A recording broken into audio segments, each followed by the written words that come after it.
Hello दोस्तों, कैसे हैं आप सब। उम्मीद करता हूँ कि सब बढ़िया होगा।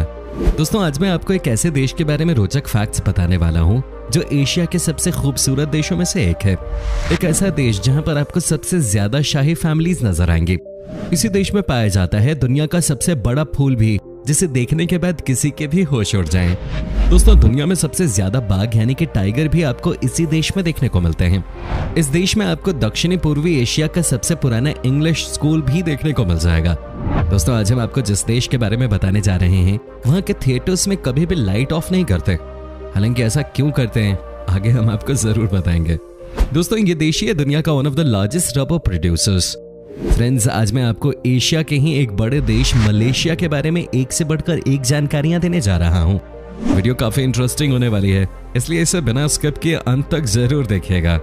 सबसे पहले तो आपको बता दूं कि इस देश की कुल जनसंख्या है तकरीबन 3 करोड़ या उससे थोड़ी ज्यादा, और सबसे ज्यादा पॉपुलेशन के मामले में ये दुनिया में 45वें नंबर पे आता है। वहीं बात की जाए यहाँ की पॉपुलेशन डेंसिटी की, तो तकरीबन 99 लोग इस देश में पर स्क्वायर किलोमीटर में नजर आते हैं। देश का कुल लैंड एरिया है 3,28,550 स्क्वायर किलोमीटर।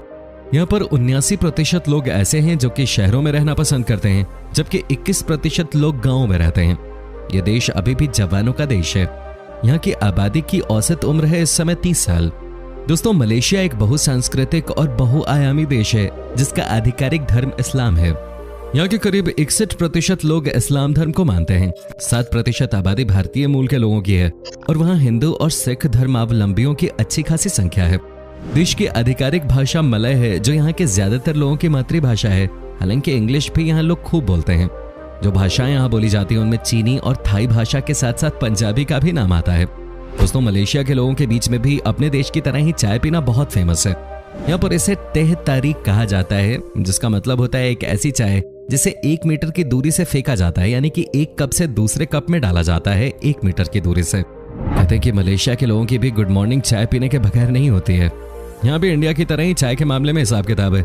दोस्तों, आपको बता दूं कि मलेशिया में स्वतंत्रता की घोषणा 20 फरवरी 1956 को हुए थे। मलय नेता तुनकू अब्दुल रहमान ने मलेशिया की आजादी की अगुवाई की। यहाँ भी आजादी की लड़ाई काफी सालों तक चले थे। इन्हें भी इंग्लैंड ने ही अपने कब्जे में कर रखा था, और हमारे देश की ही तरह यहाँ से भी काफी सारी कीमती चीजों को लेकर अंग्रेज चले गए थे। दोस्तों, क्या आपको पता है कि केचप शब्द का इस्तेमाल जो हम करते हैं वो भी मलेशिया का ही एक शब्द है। कहते हैं कि ये वर्ड केसियाप से बनाया गया है, जिसे अब हम केचप बुलाते हैं। मलेशिया में इस वर्ड का मतलब होता है फर्मेंटेड सॉस। हो सकता है कि यहीं से केचप का कॉन्सेप्ट उठाया गया हो। वेल दोस्तों, क्या आपको पता है कि मलेशिया में आप चाहे किसी भी थिएटर में चले जाएं, यहाँ पर आपको लाइट्स के साथ ही फिल्म देखनी पड़ती है।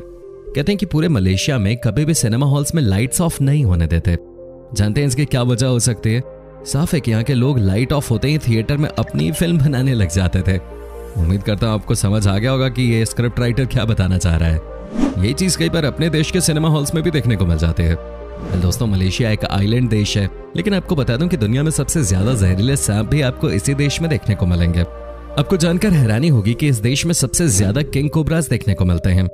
जानते हैं ना किंग कोबराज कितने खतरनाक होते हैं? अगर किसी को काट ले तो बंदा पानी भी नहीं मांगता। दोस्तों, आपको बता दूं कि मलेशिया में ही पाया जाता है दुनिया का सबसे लंबा ट्रॉपिकल पेड़, जिसका नाम है टुआलांग। इस पेड़ का बेस डायमीटर तो 10 मीटर का होता है, लेकिन इसकी लंबाई 262 फीट की होती है। ये पेड़ आपको अलग से ही चमकते हुए दिख जाते हैं, क्योंकि ये लंबे ही इतने होते हैं। दोस्तों, एक बात जो इस देश की आपको बहुत अच्छी लगेगी वो ये है कि यहाँ के लोगों को सांस से रिलेटेड बीमारियां न के बराबर होती हैं। दरअसल यहाँ की हवा बहुत अच्छी है, और आपको बता दें कि इस देश में 1 लाख लोगों में से सिर्फ 7 लोगों में ही सांस से रिलेटेड समस्या होती है। दोस्तों, मलेशिया देश में आपको सबसे ज्यादा किंग्स और किंगडम्स नजर आएंगे। कहते हैं कि आपको यहाँ पे हर 15 से 20 किलोमीटर में एक न एक महल दिख ही जाता है। हालांकि अब तो किंग का कॉन्सेप्ट यहाँ से चला गया, लेकिन राजा के परिवार के लोग तो अभी भी रह ही गए हैं। यहाँ पर आज से कई सालों पहले छोटे छोटे प्रांत और उनके अपने राजा हुआ करते थे। क्या आपको पता है कि दुनिया का सबसे बड़ा फूल किस देश में दिखाई देता है? जी हाँ, ये भी मलेशिया में ही है। इस फूल का नाम है राफ्लेशिया। माना जाता है कि ये फूल 3 फीट में फैले होते हैं, और ये देखने में बहुत ही अट्रैक्टिव लगते हैं। जब आप इन्हें देखेंगे तो वाकई में ये आपको अपनी तरफ अट्रैक्ट कर लेते हैं, लेकिन ये जनरली घने जंगलों में ही पाए जाते हैं। दोस्तों, क्या आपने जिमी चू का नाम सुना है? अगर नहीं तो आपको बता दें कि ये इस समय दुनिया के बेहतरीन शू मेकर्स में से एक हैं। कहते हैं कि जो ये जूते बनाते हैं उनकी बात ही अलग होती है। मैंने आपको ये बात इसलिए बताई है कि बहुत सारे लोगों को ये पता ही नहीं है कि ये भी इस देश से ही बिलोंग करते हैं। ये भी मलेशिया से ही हैं और आज दुनिया भर में अपने स्किल की वजह से अलग ही मुकाम पे पहुंच चुके हैं। आज भी दुनिया भर के कई रॉयल फैमिलीज के लिए यही जूते को डिजाइन करते हैं। वेल दोस्तों, मलेशिया के लोगों के बारे में कहा जाता है कि ये बहुत ही मेहनती होते हैं। यहाँ पर किसी से न कोई मतलब, न कोई शिकायत। यहाँ के लोग दिन रात सिर्फ अपने काम पे फोकस करते हैं। ये एक दिन में कम से कम 10 घंटे काम करते हैं। साथ ही किसी भी काम के लिए अगर इन्हें ट्रेनिंग मिल जाए तो ये बहुत ही प्रोडक्टिव बन जाते हैं। यही वजह है कि आज मलेशिया दुनिया में बड़े लेवल पे प्रोडक्शन का काम कर रहा है। दोस्तों, आपको बता दूं कि रबर का सबसे बड़ा प्रोड्यूसर मलेशिया ही है। हर साल इस देश से हजारों टन रबर दुनिया के अलग अलग देशों में भेजा जाता है। इसकी मदद से यहाँ की सरकार खूब पैसा कमाती है। साथ ही फ्रेंड्स, आपको यह भी बता दूं कि इलेक्ट्रॉनिक सामान भी इस देश में बड़े लेवल पे बनाकर दूसरे देशों को भेजते हैं। साथ ही यहाँ के सी फूड आइटम्स भी अफ्रीका कॉन्टिनेंट के कई देशों में एक्सपोर्ट करते हैं। मैंने बताया ना कि यहाँ के लोग मेहनती हैं और यहाँ की गवर्नमेंट भी हर काम में सपोर्ट करती है। यहाँ के लोगों का मानना है कि काम है तो जीवन है। वैसे ये बात 100% सही है। वेल दोस्तों, आपने बहुत सारे देशों के बारे में सुना होगा, आपने बहुत सारे शहरों के बारे में जानकारी ली होगी, लेकिन आपको बता दूं कि मलेशिया जैसा खाना आपको कहीं और मिलेगा ही नहीं। कहते हैं कि जो भी इस देश में 7 दिन भी रह के आता है वो थोड़ा बहुत तो वेट पुट ऑन कर ही लेता है। यहाँ का खाना है इतना अच्छा। यहाँ पर आपको हर 10 कदम पे कोई ना कोई रेस्टोरेंट मिल ही जाएगा। मजा आ जाएगा यहाँ पे आपको। नासी कंदेर मलेशिया की सबसे अच्छी डिश है जिसे भारतीय मूल के मुस्लिम लोग मलेशिया ले गए थे। वेल दोस्तों, मलेशिया में आपको बहुत हद तक यूरोप की फीलिंग आती है। जानते हैं क्यों? क्योंकि इस देश में भी बहुत सारे अलग अलग देशों के लोग बसे हुए हैं। यहाँ पर आपको चाइना के लोग भी नजर आएंगे, इंडिया के लोग भी नजर आएंगे और साथ ही साथ यहाँ पे आपको जापानीज भी नजर आएंगे। कहने का मतलब ये है कि इस देश में आपको इतनी अलग अलग कल्चर्स दिख जाती हैं कि आपको कहीं और जाने की जरूरत ही नहीं है। तभी तो कहा जाता है कि मलेशिया में घूमने के बाद आपको बहुत कुछ सीखने को मिलता है। क्या आपने यहाँ के पेट्रोनास टावर्स के बारे में सुना है? अगर नहीं तो हम आपको बता दें कि ये इस देश की राजधानी कुआलालंपुर में मौजूद है। यहाँ आपको एक साथ 2 बड़ी बड़ी बिल्डिंग्स नजर आएंगी। इन्हें ही पेट्रोनास ट्विन टावर्स कहते हैं, जो कि इस देश की पहचान बन चुके हैं। इनकी लंबाई भी 452 मीटर है। आप समझ सकते हैं कि एक साथ ये दोनों टावर्स दिखने में कितने शानदार लगते होंगे। जब 1998 में इन्हें बनाया गया था उस समय ये दुनिया का सबसे बड़ा टावर हुआ करता था। दोस्तों, मलेशिया में आपको सबसे ज्यादा बाघ के दर्शन होते हैं। आपकी हालत खराब हो जाएगी अगर आप यहाँ पे बेलम जंगल देखने के लिए निकले हैं तो। दुनिया में पर स्क्वायर किलोमीटर के हिसाब से सबसे ज्यादा टाइगर्स आपको इसी देश में देखने को मिलते हैं और ये जंगल तो इनका घर जैसा है। हालांकि यहाँ पे भी लोग सफारी के लिए जाते हैं। दोस्तों, जब मलेशिया देश को आजादी मिली तो तब सवाल ये था कि देश का झंडा कैसा हो। इसके लिए यहाँ पर एक कंपटीशन भी ऑर्गेनाइज किया गया। उस कंपटीशन के विनर थे मोहम्मद हमजा, जिन्होंने यहाँ का फ्लैग डिजाइन किया। आपको जानकर हैरानी होगी कि जब उन्होंने इस झंडे को डिजाइन किया था तब उनकी उम्र थी मात्र 29 साल।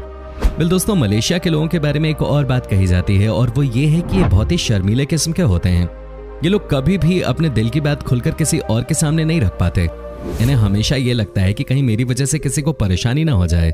ये है इस देश के लोगों का बेसिक नेचर। साथ ही यहाँ के लोगों की सबसे अच्छी बात यह है कि आपको जनरली हंसते हुए ही नजर आएंगे। क्या आपको पता है कि मलेशिया को पहले किस नाम से जाना जाता था? आपको जानकर हैरानी होगी कि आज से कई साल पहले, इनफैक्ट आज से सैकड़ों साल पहले, इस देश को ओरिया शेरजोनिस के नाम से जानते थे। इसका जिक्र यहाँ कई सारी फेमस बुक्स में भी किया गया है। मलेशिया का बोर्नियो आइलैंड दुनिया का तीसरा सबसे बड़ा आइलैंड माना जाता है। ये बात तो आप जानते होंगे कि ग्रीनलैंड एंड न्यू गिनी पहले और दूसरे नंबर पे आते हैं और उसी क्रम में तीसरा नाम है बोर्नियो आइलैंड का। ये तकरीबन 7,43,000 स्क्वायर किलोमीटर में फैला हुआ है। वैसे आपकी जानकारी के लिए बता दूं कि दुनिया का सबसे पुराना रेन फॉरेस्ट भी यही है। यह आइलैंड बहुत ही खूबसूरत है। मलेशिया में कुल मिलाकर 65,877 किलोमीटर लंबा हाईवे है। ये इसलिए अलग है क्योंकि अर्थ सर्कमफेरेंस की बात करें तो ये है कुल 40,075 किलोमीटर। कहने का मतलब ये है कि इस देश के हाईवे पे अगर आपने पूरी यात्रा कर ली तो समझिए आपने दुनिया देख ली है। दोस्तों, चूंकि इस देश में भी समुद्र का पूरा प्रभाव है, ऐसे में यहाँ के बारे में कहा जाता है कि सी फूड यहाँ के लोग सबसे ज्यादा खाते हैं। यहाँ पर गाँव से लेकर शहरों तक हर कोई सी फूड पसंद करने वाला ही मिलेगा। यही वजह है कि यहाँ के लोग इसे एक बड़े बिजनेस के तौर पे देखते हैं। तभी तो यहाँ पर हर 5 कदम की दूरी पे आपको कुछ न कुछ सी फूड खाने को मिल ही जाता है। दोस्तों, मलेशिया की राजधानी है कुआलालंपुर। जी हाँ, नाम तो सुना ही होगा। ये भी कमाल की जगह है। इस शहर की तुलना कई लोग लंदन से करते हैं। कई लोग इसे एशिया का लंदन बुलाते हैं। जानते हैं इसकी वजह क्या है? जी हाँ, वो है यहाँ का कल्चर। कुआलालंपुर में आपको लगभग हर देश के ही लोग मिल जाते हैं। यहाँ पर चाइना के बंदे तो हैं ही, साथ में इंडियंस की भी कोई कमी नहीं है। पाकिस्तानी, बांग्लादेशी, ये सब आपको यहाँ दिख जाएंगे। सबका अपना अपना कल्चर है, लेकिन सब एक ही छत के नीचे आराम से रहते हैं। किसी को किसी से भी कोई शिकायत नहीं होती। वेल, मलेशिया एक डेवलपिंग नेशन है। यहाँ के लोग फुल ऑन सपोर्टिव हैं। ऐसे में माना जाता है कि आने वाले सालों में ये भी हमारे देश की ही तरह प्रगति की रफ्तार पकड़ेगा। मलेशिया के पेनांग में स्थित पेनांग फ्री स्कूल दक्षिण पूर्वी एशिया का सबसे पुराना अंग्रेजी माध्यम का स्कूल है। इसकी स्थापना सन 1816 में रॉबर्ट स्पार्क हचिंग्स ने की थी। मलेशिया की करेंसी है मलेशियन रिंगिट, जिसे मलेशियन डॉलर भी कहा जाता है। बता दें कि एक मलेशियन रिंगिट लगभग 18 भारतीय रुपए के बराबर है। तो दोस्तों ये था मलेशिया। कैसा लगा हमें कमेंट करके जरूर बताएं। क्या कभी अपने विजिट की ही एक खूबसूरत कंट्री, और अगर की है तो आपका एक्सपीरियंस कैसा रहा, ये भी हमारे साथ शेयर जरूर कीजिएगा। उम्मीद करते हैं कि हमारे द्वारा उपलब्ध करवाई गई जानकारी से आप सेटिस्फाइड होंगे। वीडियो अच्छी लगी हो तो इसे लाइक कीजिए। अगर आप ये वीडियो YouTube पे देख रहे हैं तो चैनल को सब्सक्राइब कीजिए, और अगर Facebook पर देख रहे हैं तो हमारे पेज को फॉलो जरूर कीजिएगा। फिलहाल मिलता हूं आपसे अगले वीडियो में, तब तक के लिए bye bye and take care.